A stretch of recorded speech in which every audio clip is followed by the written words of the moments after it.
How do children learn? Learning is quite a complex process, but I would like to introduce to you the 7 areas that we teachers have to pay attention to holistically understand how children learn in our classroom. First, children learn with and through their body. And when we talk about body, it's fundamentally about the brain, sensory, and memory. And the body is unique to each individual. It has its own capacity, potential, and limitation. Not only that, along the way in the learning process, children have to be aware of the capacity, potential, and limitation of their brain, sensory, and memory.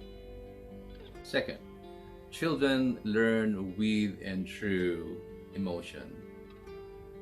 Children carry with them different kinds of emotions every time they engage in learning.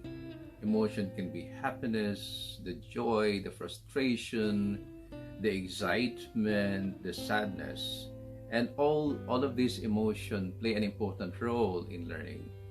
So teachers will have to pay attention to that. And not only that, children also have to be aware that a certain kind of emotion are impacting the way they learn. Third, children learn with and through cognitive processes. Cognitive processes is quite complex. It's very much related to the first one, which is the body, the brain, sensory, and memory. So what do I mean about that? There are certain cognitive processes that fit a certain child, and there's certain cognitive processes that do not fit a certain child. So we have to be aware of this dynamic in terms of cognition. And not only that, children have to be aware what kind of cognitive process would work for them and what kind of cognitive processes will never ever work for them. Fourth, children learn through and with social connection or social relationship. Learning in the first place is not only a cognitive process, but it is a relationship. It is being able to engage with other people. So children have to be aware that learning is not only an individual thing, not only an individual process, but a social interaction. That I will be able to say as a child that I am learning not only because of myself, I am learning because of other people. Fifth, children learn through and with creative communication processes. It's very much still related to the first one, the body, the brain, sensory, and memory.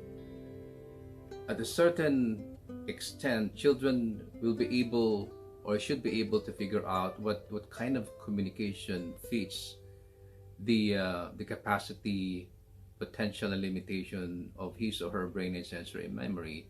It could be about writing, about reading, about expressing creatively through drama or through music. So children have to be aware what kind of communication fits my brain, sensory, and memory. Sixth, children learn through and with the space or the environment. So still very much related to the brain, sensory, and memory. Our children would always find a way to fit into a certain space. There are some children who become very imaginative when they're outside the classroom. There are also some children whose brain are more into a more organized space like the classroom. So we teachers have to be aware on what kind of space that fits some children. And on the other hand, also the children have to be aware that I learn more when I'm in this kind of space and I learn less in this kind of space.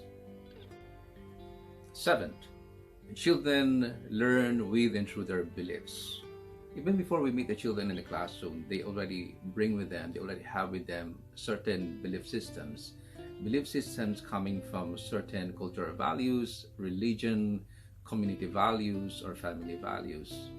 And whether we like it or not, these specific beliefs influence how they look at life, how they look at themselves, which one way or another can be influencing or impacting their learning engagement in the classroom. So we have to be aware about that as a teacher. But not only that, children have to be aware also how specific beliefs can be influencing their learning engagement in the classroom. As a conclusion, we teachers, whenever we plan our lesson, we have to emphasize and we have to consider these different aspects on how children learn. Curriculum is fundamentally a tool to understand the capacity, potential, and limitation of children. It is not the end in itself. It is only a tool.